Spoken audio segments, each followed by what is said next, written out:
You went looking for a car and the lender or the dealership on behalf of the lender said, you know what, you need a co-signer.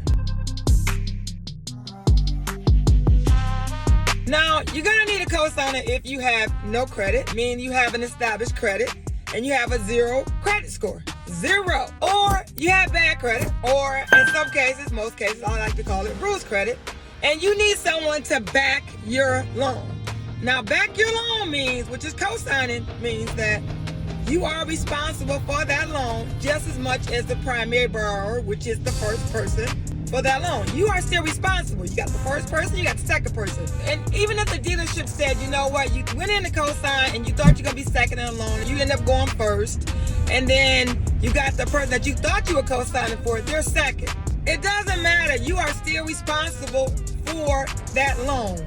If there's two people on the loan, no matter first, second, it doesn't matter. You are still responsible for that auto loan. Too many people go in to co-sign for auto loans and they say, well, you know what? I'm not responsible. I just co-sign for them. Well, that means that you back the loan. You are responsible. If the first person defaults or they don't make the payment on the loan, then you are responsible. You are supposed to pay. Every time that person makes a payment on that auto loan, it will report to your credit bureau. I gotta say this again. Reports to your credit bureau.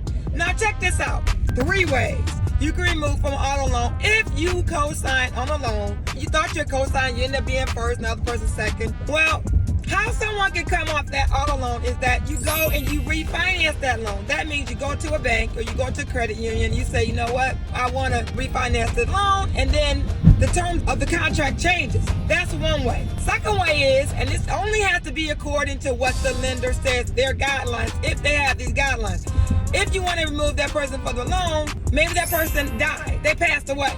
You got to check with your lender. Can they change the loan term agreement and move that person because they're deceased, right? Third way, if you go through a divorce, the lender may give you an option of removing that second person.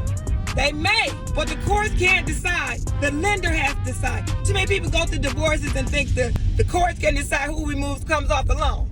Only the lender can decide. Know that. If you're watching this video, go on over to my YouTube channel, Regina, the Queen of Car Loans and Credit, and do what? Subscribe. See you on the next video.